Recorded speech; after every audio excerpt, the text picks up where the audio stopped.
Leah Lawrence. And I'm her husband, Mitch Lawrence. And you are listening to the Southern Spirits Podcast, where I regale my husband with Southern stories of the macabre, the creepy, and the strange. And I drink. So what are we drinking tonight, Mitchell? Our beer this week is Todo Vapor Mexican-style lager from Full Steam Brewery in Durham, North Carolina. 4.8% alcohol by volume. Let's read the online description. And fair warning, there's a beep coming up really shortly into this. Are we ready? Ready. Prepare your ears, Leah. Here we go. A classic, crushable Mexican lager that begs to be popped open at a picnic or a Carolina beach. Bready and nutty with light, hop-derived notes of lime. But we won't complain if you add an extra slice of citrus. We might just do the same. End quote. First thing I have to say is I really wish I'd have read this before I started drinking it because, some lime juice sounds awesome in it, and I don't, we have lime juice in the kitchen, but now we're here sitting, so I have no lime juice, but it's wonderful. We just had some Taco Bell, so the Mexican food goes really well with it, if you want to call that Mexican food. That is not Mexican food. Well, I am surprised that in their description they say it's nutty because I had that, again, I didn't read this before we started because online I just copied and pasted, but that's what I have in my notes is that it's pretty nutty, not quite bready, but, crisp and nutty. Leah won't try it because she doesn't like Mexican beers, but I love it, so I need to get my paper towel out of the shot to keep my frosted mug on. Anyway, I like the beer a lot. Did I say the score yet? Don't think so. Okay, 9.5 out of 10. Really good, and I recommend it. You can find them if you're around North Carolina especially. Shot in the dark for the week. We've had it on before, but it's been a while. Peach Tea Whiskey, produced and bottled by Stillhouse Spirits Company in Columbia, Tennessee. 34.5% alcohol by volume. If you'd like to hear the full review, go back to episode 101, which was 70 episodes ago. It was called Useless as My Teats. That's a Southern quote that Leah used a couple of times for a sassy Southern saying and didn't realize it at the time. And it got an 8.5 out of 10. It's really good moonshine, and I'm looking forward to having it again. I'm not sure how it's aged over the last year, but, we'll find out. Maybe it fermented some. I mean, it's already a fermented product, but it's just regular, corn whiskey mixed with peach liqueur, so Yep. I don't think there's much to really go bad in it. Plus, it's bottled in a, It's a tin can. Yeah, it's like a can. It looks like an old antique oil can. Yeah. So it's dark, so light couldn't penetrate it to turn it, so I think it'll be fine. Yeah. Well, that's it. And Steve has decided to make his presence known this week. Yes. And full disclosure, we did try to record just a minute ago and realized that both the camera and the recording software weren't working. And there was a great shot of Steve cleaning his butthole. It was great. He just had his legs straight up in the air, very yoga cat style. He was digging in. Yeah, and we lost it. That's very disappointing, but yeah. Oh well. What are you going to do? I'm very upset. And speaking of cats, are you ready for our sassy Southern saying of the evening? Well, if we're getting into it, sure. Okay. I wasn't ready until just now. I'm sorry. Are you ready now? Yes. Okay. Our sassy Southern saying is less of a saying and more of an item specific to Southern cuisine. So tell me what a cat head is. That's vodka. And we've had it on the show a couple times. I mean, yes, but no. Oh. If you're sitting down to eat and someone serves you a cat head, what did they just give you? I'm going to say a half a canlope filled with cottage cheese. Because that's a thing, y'all. I was going to say, that's disgusting, but weirdly, I've seen that. Yeah. Lots of people eat that. That's real gross. No other guesses? Is that a cat head? That is not a cat head. Oh, cottage cheese cantaloupe. I don't have anything else, no. A cat head is a biscuit. Oh, that's cute. So cat head biscuits are a specific variety of biscuits you'll get a lot down here. They are generally made with lard. Oh, yeah. Those are the best kind. Absolutely fucking I mean, some people will make them with Crisco. Most of the time, they're made with lard as the fat, and then they're usually hand formed. So these aren't rolled and cut biscuits like the biscuits that I generally make. I make a buttermilk style biscuit, but these are big. they're giant biscuits. They're about the size of a cat head, which is where the name comes from. But they're very large. Generally, lard is the fat, and they're handmade, squished together, so they're less regularly shaped. They're more of a drop biscuit, and they're generally baked in a buttered skillet. So like a a big fry They're the pan. best kind. Yeah, they're very large, just really biscuits. They're crunchy on the outside because of the pan, and they're really, salty and flaky and wonderful on the inside. So if anyone ever offers you a cat head biscuit, take it, because that shit's and like I said, they're very large biscuits. But if anyone ever, comes across the term, you'll read it a lot in literature when they're talking about food from the South. They'll say, cat head biscuits. That's what it is. It's not got anything to do with actual cats. It's just a very large biscuit that's about the size of a cat's head. So I just want to go ahead and let everybody know I acknowledge that this is going to have the most beeps in it of any episode we've ever done, because I don't know that Leah knows that she just said it 3 times within a minute. I'm sorry. I don't know that you did. I didn't. Or know that you know that. I don't recognize that word because it's not something that triggers me. So I apologize. The thing is that it's so ingrained in my head now that when I hear that word in the world, I go, oh, I got to beep that. Wait, no, I don't have to do it. That doesn't make sense. I'm sorry. Like I said, I don't recognize the D word in myself because it's not one of those things that bothers me. You recognize it in yourself, all right. I mean, there are words that really make my hair stand on end and I don't care for, but that's not one of them. Speaking of hair, we acknowledge that the table is covered in Steve hair and we haven't cleaned it recently, I've got it angled to where you can't really see the table, so thanks for outing us, Mitchell. Never mind. Steve has been loving this table recently. Yeah, he's been wallowing all over it, and it takes an entire lint roller to get this thing clean. So we have put the robot vacuum on it. That seems to work a little bit. That does work. But our little Roomba is very dramatic, and he thinks he's falling off a cliff all the time. So that's true. There you go. His name is Alfred. His name is Alfred, and he's a good boy. Good gender neutral robot, because I don't really think it has a gender, but at any rate, I like Alfred. He's a good robot. It's a good robot. They are a good robot. Come on, Leah. Robot. Anyway, so are you ready for our very first story of the evening? I sure am. Hit me with it. Well, we're going to North Carolina, and we're going to be talking about an unusual grave site. And it's been a while since we've done one of those, and I thought we should go ahead and do that today. Okay. Because it's fun. Then let's do it. I love walking in older cemeteries. A lot of the times you'll find weird monuments, mausoleums, just strange stuff.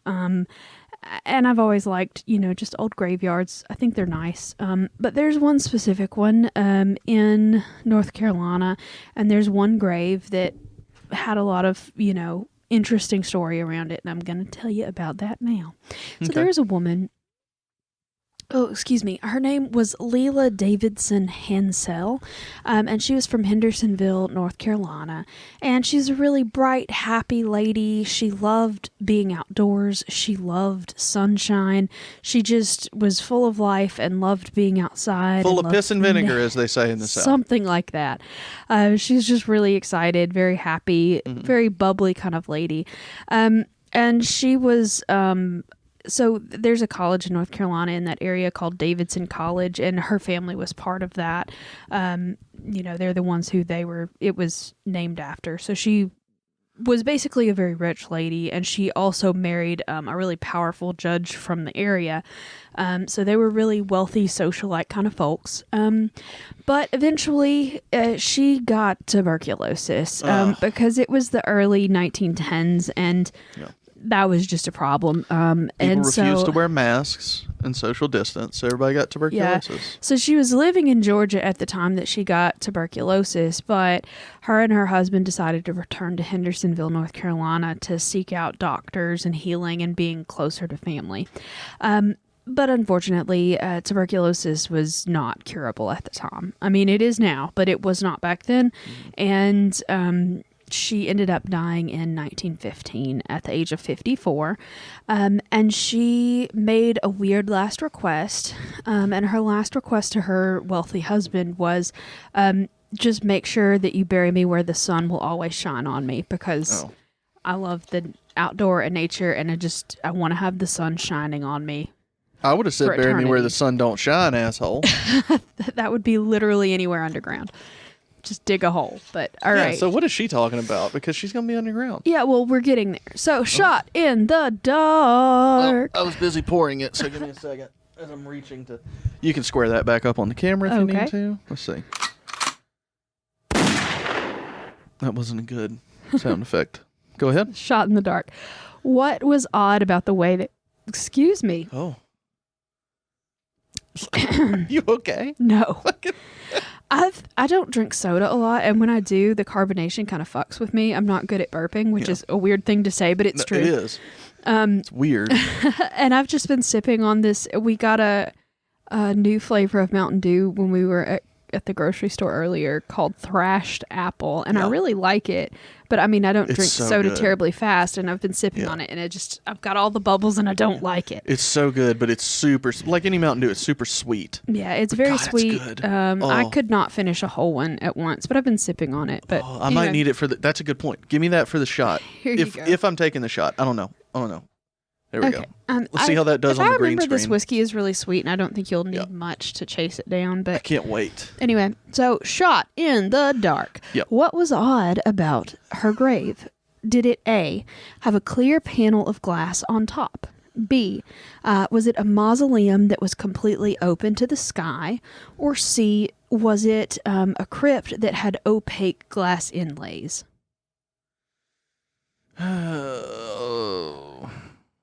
The first two make sense because of the sunshine. I don't know what the opaque glass inlays means, so I'm going to go with that one. C. Yeah, you're right. Yay. It's the opaque glass inlays. So, it's an odd-looking burial vault. So it's like a big kind of concrete situation. Hold on, I guess I've got to take the shot first, huh? Yeah. Well, you don't have to. If you want me to do it, I'll do it. Whatever it takes to get another sip of that thrashed apple. That stuff's good. Anyway, Steve and I'll hang out for a second. Ain't kidding. Yeah. There you go. Holy shit. What? My lips are chapped in that alcohol. Little birdie. Woo! No, ma'am. I love the little jig that you're doing. Do you think the alcohol's gone bad? No, the alcohol tastes fine. It's just incredibly strong. Yeah. And it got on my chappy lips. Oh, goddamn. Oh. Oh. No, ma'am. Steve is very worried about you. Look at him. And I had gotten chipotle sauce on my lips earlier, and it did the same damn thing. Steve's going, you know what'll make you feel better? Those fingernails on my butt. Oh. Scratch it. Oh, I hated that.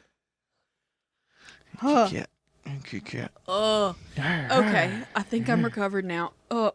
Nope. Steve's trying to play now. Oh. Okay. Cat, if you get crazy, you're leaving. Look at his tail. He's going crazy now. Oh. Steve. That made my nose run. This is terrible. Oh. Anyway. Good cat. Oh, and now my mouth is filling up with saliva. Damn it, cat. My body is having a visceral reaction. Well, Steve's being an asshole, so. Okay, so back to the story, and I apologize for that uncomfortable situation there. Anyway. Yeah. So, it actually is a grave that's maybe 3 foot high, and it's like rectangular. It's like it looks like a refrigerator, like the size of a refrigerator on its back. It's built out of brick. It's just like a big brick square. And then the top of it was inlaid with sort of translucent pieces of glass in like a grid pattern. So it looked like sort of like a bunch of little squares of glass set into the top of concrete. Okay. So light would penetrate through, but you couldn't actually see what was buried into it, right? Yeah. So it would give, the body privacy, but also still have light inside the tomb section of it. And so for the next 2 decades, the legend of, quote, the Sunshine Woman, and the Sunshine Grave is what they called it. The story just sort of spread, and it drew a lot of like curious locals, Oh. That alcohol wrecked me. Ooh. Yeah. Anyway, but they had a lot of A lot of bitter. A lot of bitter tourists. A lot of bitter tourists. And they kind of ended up like really gravitating towards that one grave. And they were really attempting to see the corpse through the glass. That was their whole thing. The stories were that if the light was just right, you could look through the pieces of glass and you could see, what was in it. They said that, like there were some trees that ended up growing, some pine trees that grew fast near it, and it sort of cast shadows at some times of the day. And the legend was that if you looked at it at the right angle, you could see her remains sort of shift to get out of the shadow, But what's weird is that the undertaker that actually buried the woman says that's all completely ridiculous because, they buried her there, but they put an entire shroud over her body, so you couldn't see anything through it. Even if you did see through it, it was a completely shrouded body sitting under there. So like I said, a lot of stories and a lot of tourists, and apparently the city got annoyed. They didn't want people trampsing through their cemetery. They just wanted people to go the fuck away. Yeah. And they cited as the reason of doing this, what they're about to do, is people would spit on the glass, and it was a sanitary, hygienic concern. So to keep people from doing that and to keep people from looking in or attempting to look into her grave, they capped the entire vault with concrete. So it's just a big slab of concrete now on top instead of the glass panels of glass. So the panels of viewable. Glass isn't viewable anymore, and the body is shut off from the light. And there's a lot of speculation that the spirit of the deceased comes back and haunts because the body was shut off from the sunlight, you know. I'd do that. And so it became basically like they cut off the legend at the knees so that people would leave them alone, basically. The ghost knees? Yeah, so they don't really, visit her anymore because there's not really anything to see anymore. So now she haunts the cemetery because she's in the dark. And I think that's really sad. But anyway, that is the story of the Sunshine Grave from North Carolina. Well, that was a quick story. It was. Shit. Well, let's talk about ghost knees then. Ghost knees? If we're they cut it off at the knees. So I was just thinking about that. Obviously, this was important to her and maybe her husband, but past that, nobody really cares, right? No. So that I was just thinking it right when you said, well, they just, concreted it off. The only thing I was thinking about is how, like, there's that house that we used to live in and how it was important to your mother, but like nobody else gives a shit about the house. You know what I mean? Yeah. And it's just like, why have we not torn that by we, I mean like the family. The house is falling apart that we used to live in.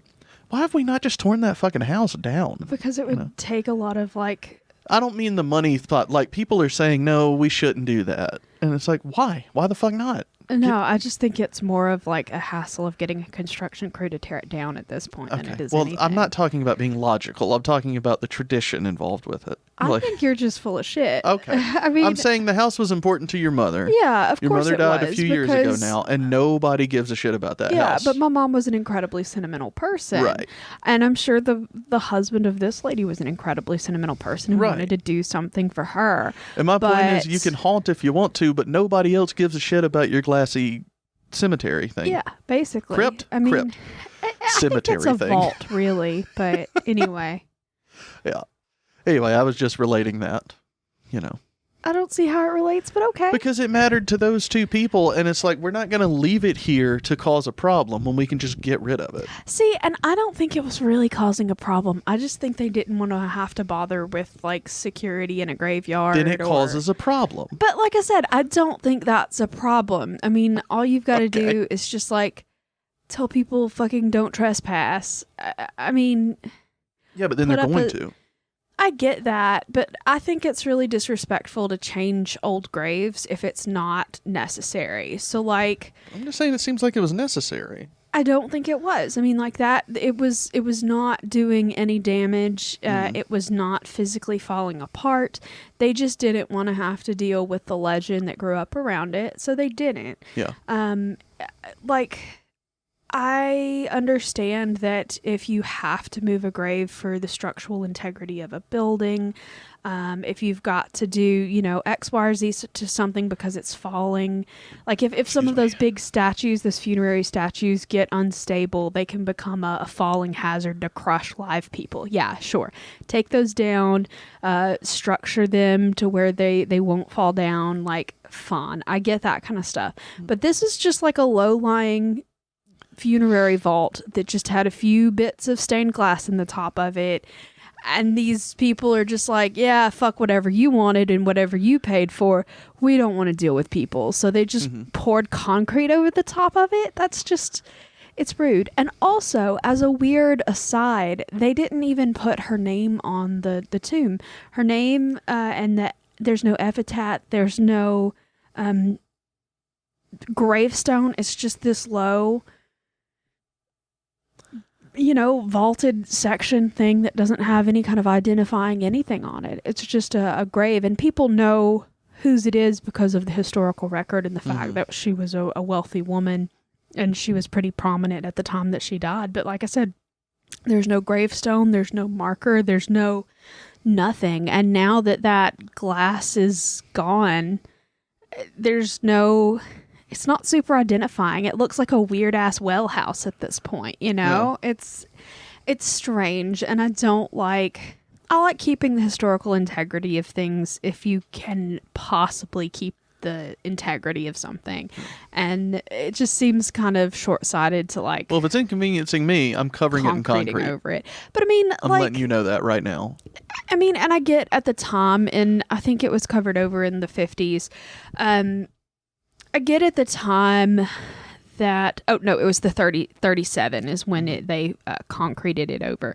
But I know that like spooky shit wasn't really a tourist attraction at that point. But like nowadays, if you had something like that, you could, you know, every Halloween make a fucking killing, bringing people by and telling the story. You know what I mean? Like, or you could cover it in concrete and keep all those people off your fucking property. I suppose. I don't know. I just have a real problem with changing graves if it's not 100% necessary. I understand. And I mean, like, and I don't even want a grave, which I see where that's kind of weird and contradictory because I don't fucking want any of that shit. But if those people did... What you want is to be cremated and have your cremated remains put into a clear glass box under a tree. No, right in the middle of an intersection. That's where you would want to be.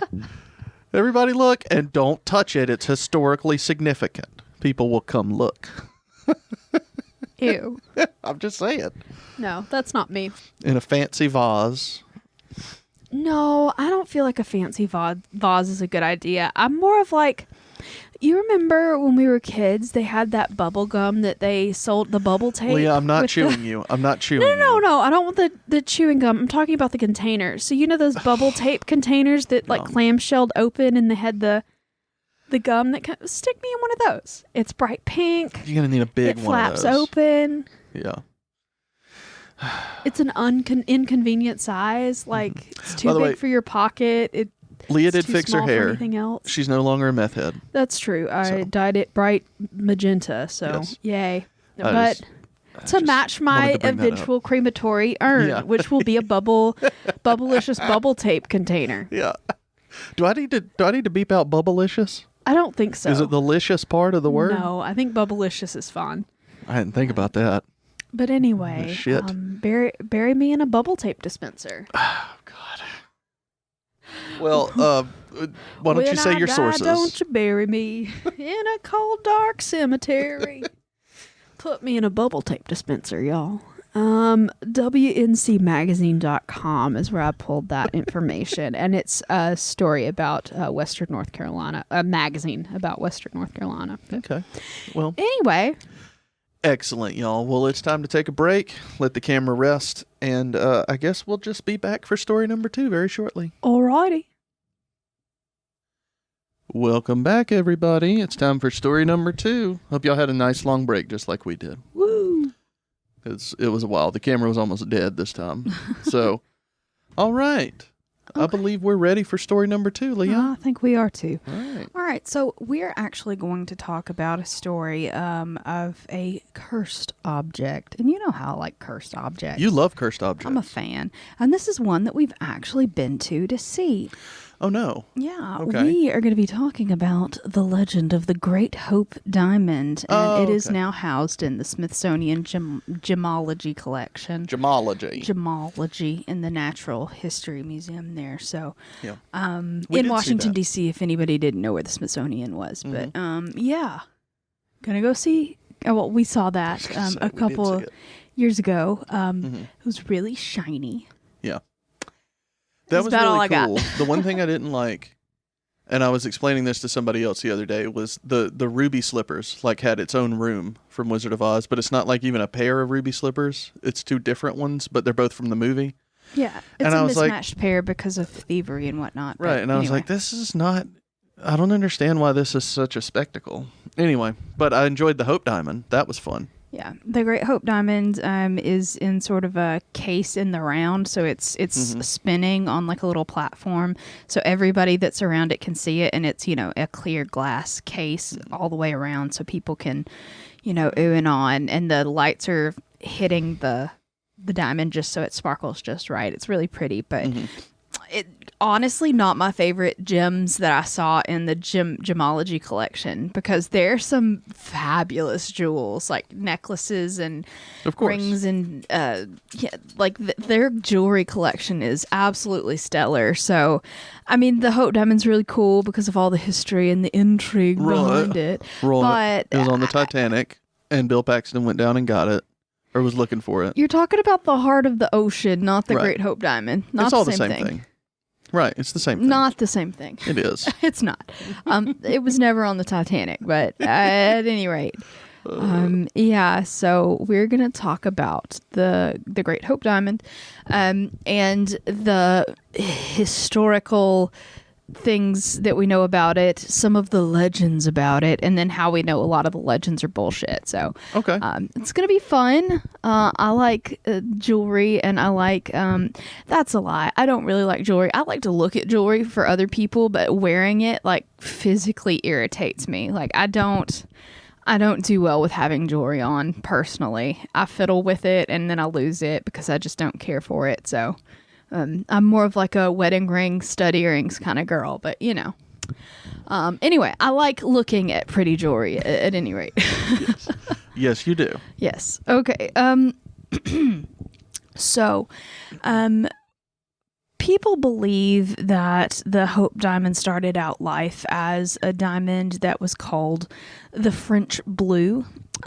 So it was a diamond that was initially acquired by a Frenchman named Tavernier, and it was initially a 115.16 carat blue diamond, and it was mined in India.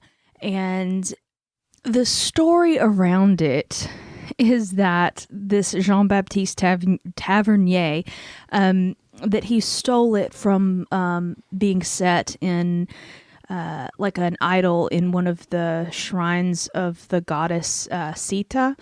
Mm-hmm. That's probably a lie that was made up by Cartier to sell the diamond years ago. But that was the story at the time that he, was around India, and, being the entrepreneurial diamond asshole that he was, decided to snatch something, out of an idol. That's probably not true. It was probably something that he purchased and acquired from the mine there in India. But at any rate, he did acquire this perfectly blue diamond that was fucking massive. It was 115.16 carats, and it was rough. It wasn't cut. And he ends up with this gem in France, pre-revolution. So the story is that this gem merchant, Tavernier, eventually, after, quote, stealing the diamond or acquiring it, however he got it, he said that it's said that he died shortly after acquiring the diamond and, selling it. A lot of stories where you'll see this written down says that he was teared apart by wild dogs. Torn apart. They teared him right apart. They teared him up. Yeah. He was torn apart by wild dogs. But in most of the actual extant historical documentation that they can find, he died at 84 of being just an 84-year-old. So he fell over on a sharp diamond. Yeah. Little iffy as to whether the curse of the Great Hope Diamond actually took him or if, he was just 84 and died in bed. I don't know. But anyway, so from Jean-Baptiste Tavernier, it gets sold to King Louis XIV, and he purchases the stone from Tavernier directly, and he gets it recut in 1673. And at that point, the diamond becomes known as the Blue Diamond of the Crown or the French Blue. And the French Blue is what you'll hear it called, most of the time from that time period. And of course, King Louis XIV died of gangrene and sepsis. And all of his kids died in childhood. It's kind of rough. So he had kind of a shitty life. So was it the Great Hope Diamond or was it just being alive in 1673? I believe it was the second one. The latter. And then along with King Louis XIV, there was a courtier that was involved in the court of King Louis XIV, and his name was Nicholas Fouquet. Oh. And Fouquet worked for, King Louis in, diplomatic positions, and apparently he was lent this diamond to wear for special occasions because he was, a favorite of the king, and, why not? But apparently after he first wore this gem to, a social event, the king ends up deciding that he fucking hates that guy's guts, and he ends up getting sentenced to life imprisonment. So he ends up spending 15 years in the fortress of, I don't know how to say this French word, but it looks Solitude. Pignerol. There you go. I don't think that's how you would actually say it in French, but I took Latin, so fuck it. I'm going to call it Pignerol. That's good. Why was he imprisoned? You said because the king didn't like him, but, but what was the charge is what I'm saying. We don't know. I don't know. I looked and very cursory glance at trying to find out, and I couldn't figure it out, so iffy. And actually some people do say that he is a candidate for one of the people that they think might be the man in the iron mask. But most people say that he's not really the most likely suspect as the person behind that particular mask. That was a Leonardo DiCaprio movie. It was, but there was actually a legitimate man in the iron mask, a prisoner that people don't know who he was or why he was imprisoned there. Probably not because he was the king or whatever, but I don't know. I liked the movie. Anyway, so after this Nicholas Fouquet was cursed by the Great Hope Diamond, so Louis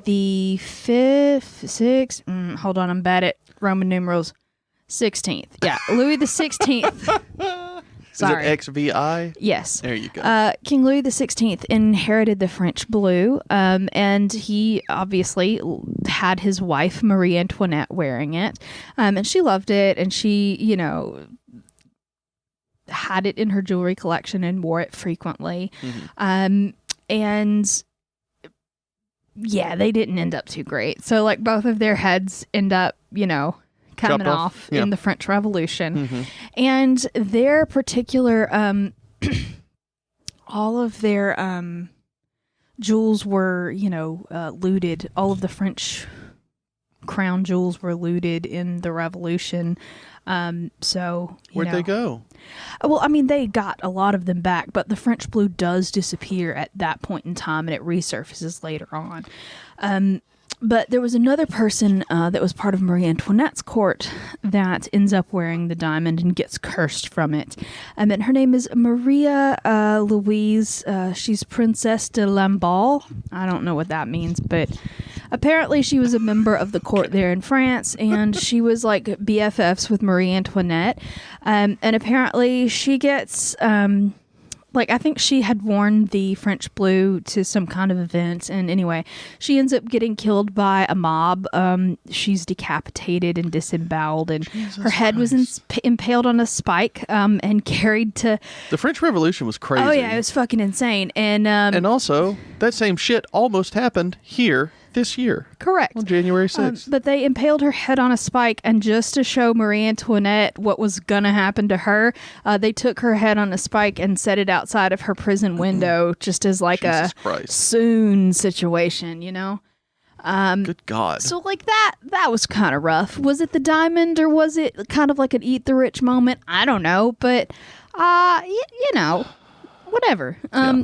That sounds like more of a French Revolution thing than a diamond thing. Yeah, but hey, maybe the diamond caused the French Revolution. Yeah, maybe. I mean, probably not. Or just the wage gap and the abject poverty and the racism and the slavery. Yeah, I mean, some of that might have something to do with it. I mean, but Just maybe it was the curse of the diamond. Yeah. It was probably the diamond. You're right. I love these kind of stories because when I was a little kid, I would watch, you know, like In Search Of and the History Channel's Histories Mysteries, and they would mysteries at the museum, and you know, they'd take this cursed object or this and they'd tell you the history of it, and it was so interesting. And like, it could be so simple as, you know, oh, all of these people died because they were cursed by this jewel. And when you grow up and you actually learn the history and you read and you understand what's going on, you're like, no, they made really, really shitty economic policies, and they didn't give a shit about the you know, like, and you actually realize that, yeah, maybe it wasn't the diamond. Maybe it was just really, really shitty socioeconomical policies. Like, that can't be it, though. No. I hate that.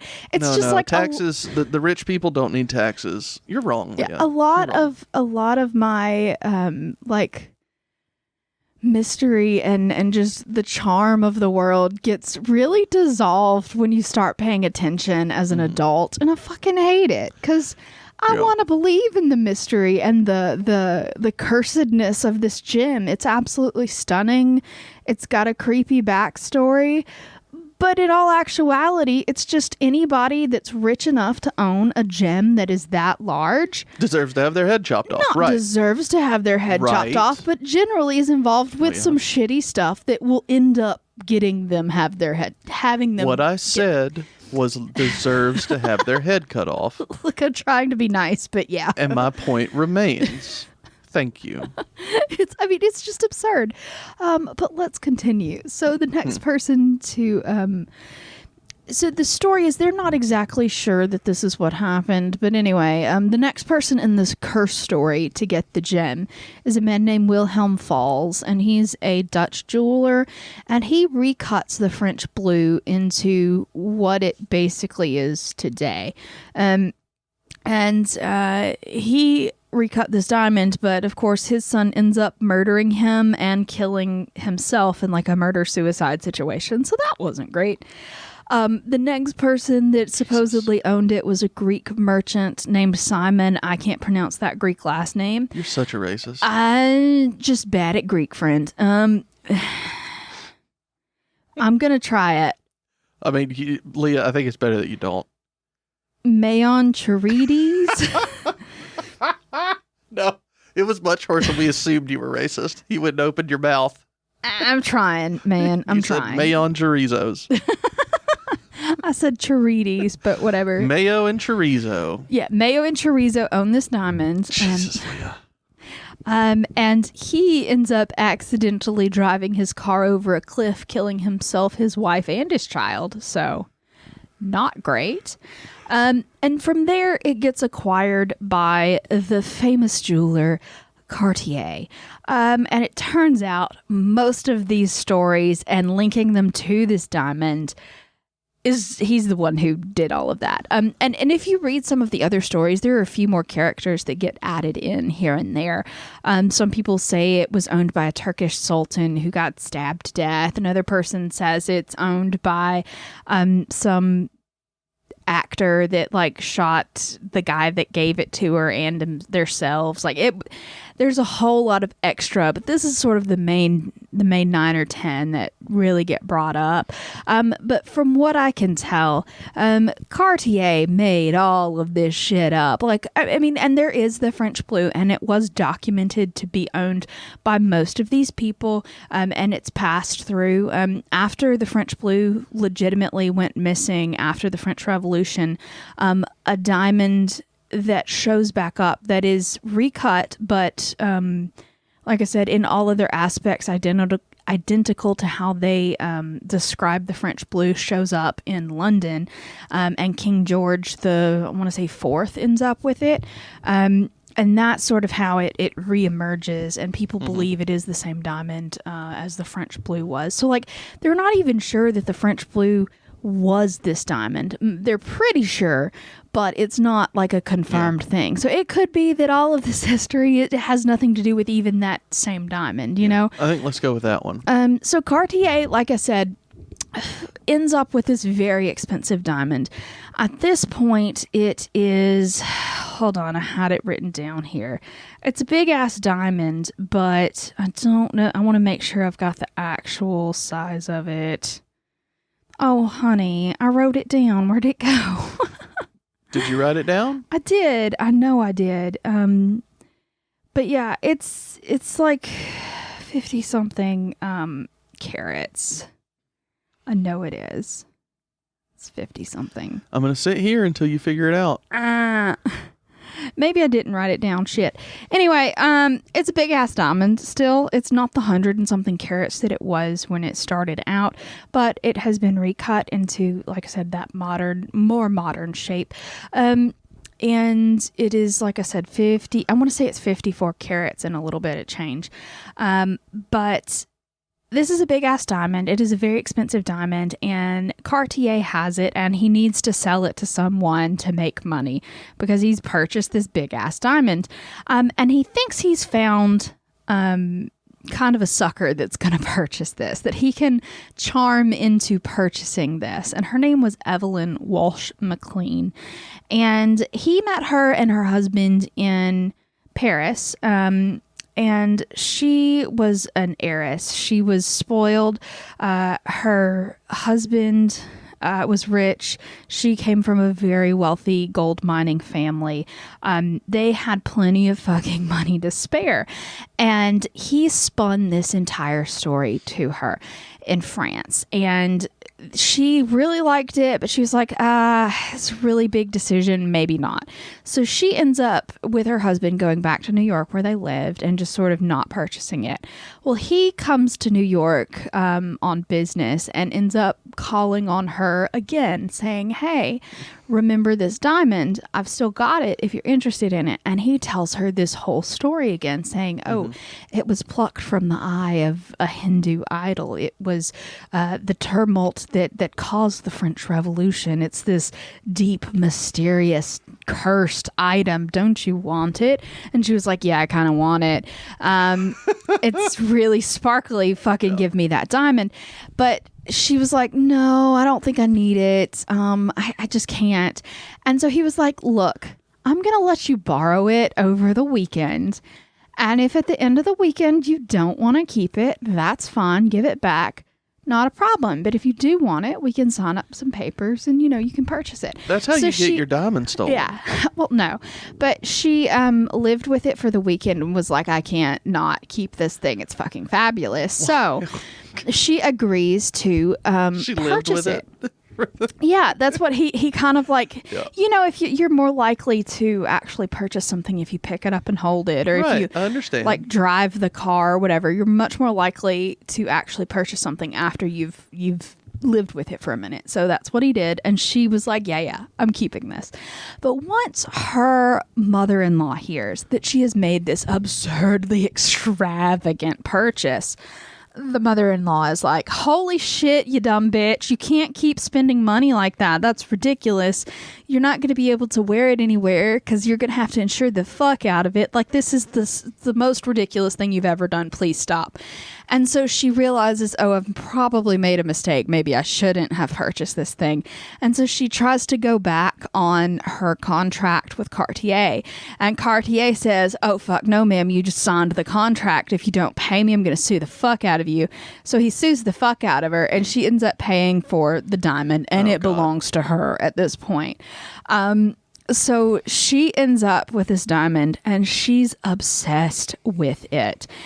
She wears it literally everywhere. Initially, she had it set into like a headpiece, like it was like a chained head hat tiara kind of situation. Very, very 30s, a little weird. She put it on her head? Yeah, it was like a head piece kind of circlet situation. Then she sometimes she liked to put it on her dog's collar and let her dog like hang out in the apartment with this priceless gem on the collar because fucking rich people. And then eventually she ends up having it set as the pendant that it is today. It's apparently fucked her up too, if you believe in the curse. Her first mother-in-law died, which fine. Like, I don't see how that's a curse of that, you know? Like, I mean, older people die. It's not, I don't know. I never understood why they included that fact, because it's not like she died at a young age or a catastrophic way. They just add that her mother-in-law died. Okay, fine. Then her son does die at the age of 9, which is, you know, very tragic. Her husband ends up leaving her for another woman. But then the husband has a mental break and ends up dying in a mental hospital, which, okay. And then also her daughter died of an overdose at the age of 25. And she ends up having to sell the newspaper. So her husband was from the family that owned the Washington Post, and she had inherited it. So she ends up having to sell the Washington Post as well. And she ends up dying basically penniless. And from there, it goes to the Hope family. And that's where the diamond gets its name, the Great Hope Diamond. And it gets passed along through a bunch of people in that family as well. And most of the people that end up with that diamond also die penniless, which sort of adds to the air of the diamond. But once again, I don't really think it's much of a curse. I think it's more that anybody that's willing to buy something as irresponsibly expensive as something like that is just deserves to have their head cut off. Right. Are not making the best financial investments for their life. Probably not the best people either. Exactly. So they deserve to have their heads cut off. Look, I'm not saying everybody deserves to have their head cut off, but not everybody. People who buy these things. And who are probably shitty people, you know. But anyway, eventually after the diamond ends up through all of these people, the diamond ends up getting sold to Harry Winston, who's a famous jeweler from New York, and shot in the dark. Here we go. Okay. So Harry Winston initially bought the diamond, and he lent it out to celebrities for galas to raise money for charity. So they would pay X number of dollars to go to, whatever charity he was promoting at the time. And he would let them wear that. And it was this big deal to be photographed wearing that diamond necklace. Okay. But eventually, after the Smithsonian decides to open up their gemology collection, Harry Winston decides that he's going to donate it to the Smithsonian because, he wants to have that as a giant tax write-off because helps. And B, he wanted to sort of, encourage other people to donate to that new museum. So he arranged to have the diamond shipped to the Smithsonian from New York. Where is the question? I'm getting there. Jesus Christ. Shot in the dark. Jesus Christ. Give me a fucking second. I mean, you said it so early. Harry Winston mailed the Great Hope Diamond to the Smithsonian via USPS. Nice. How much was the postage for the package? Okay. Was it A, 44 cents, B, $1.44, or C, $2.44? Well, Leah, I know that you know that one of my duties at work is running the mail every day. So I actually weirdly keep up with postage rates. And right now, the rates just changed. It's now 53 cents a stamp for a stamp. Packages are different depending on what's in them. So, with that being said, when was this mailed? What was the year? 1 second. Leah. I have it. I do. 1958. 58. November the 10th of 1958. It was your Stamps. birthday. Yeah, it was. But not that year. No. The stamps were still very cheap, but I don't know how much the diamond itself weighed. Probably, I know you said it was a whole bunch of carats, and I know that is weight, but I don't know what that means in terms of, It's pretty ounces. heavy, but the Hope Diamond traveled in a plain brown box by registered mail. Oh, it was a box. Yeah, it was a little package. Okay, B. $1.44, I think is what it was. You're incorrect. It was actually $2.44. Oh, I knew it was going to be one of the higher ones. Yeah, they because had- it was a box. They had they spent $2.44 in postage. Give me that Apple Do. And they had $155 worth of insurance on it. And it was just hand delivered by a mailman. There was no fanfare, no armored guards, nothing. It's just a regular old mail dude, brought it in a little plain brown package. That's it. USPS. And they actually do still have the wrappings and the postage and all of that stuff on display at the Smithsonian in its room. Not a sponsor, but Mountain Dew Thrashed Apple. You can sponsor me anytime. But something else that sort of adds to the mystique of the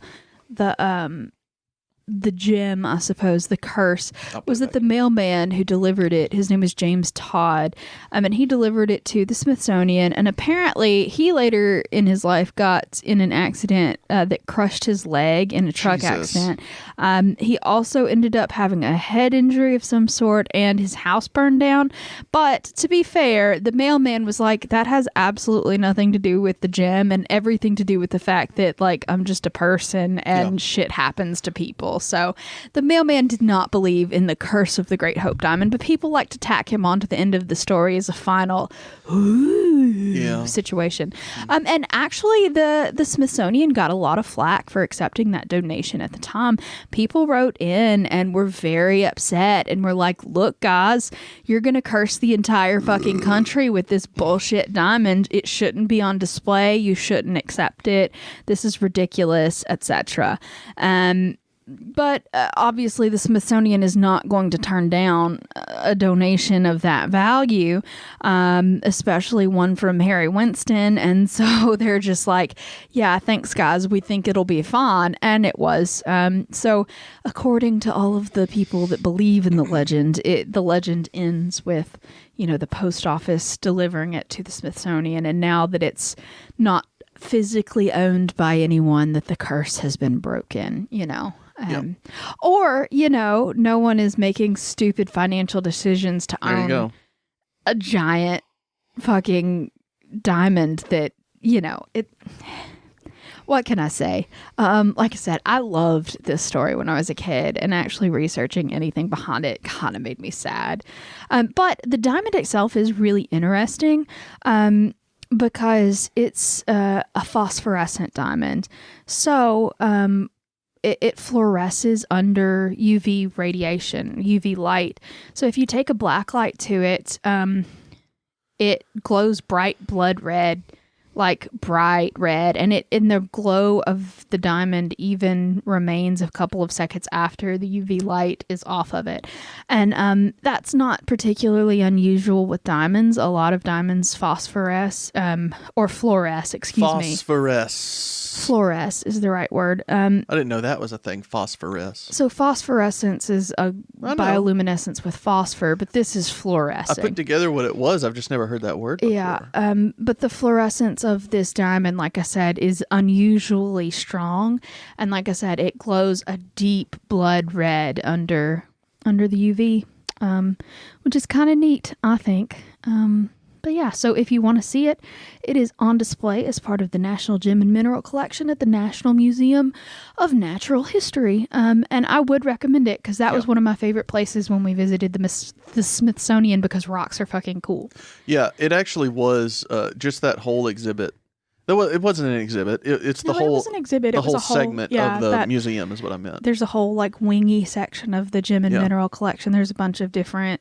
That was really cool. Yeah, I mean, and some of the most fabulous jewelry you've ever seen. Some gorgeous, like, just individual specimens, and just every rock and mineral that you could think of, and some that you've never seen or heard of before in your life. Like, it's absolutely stunning.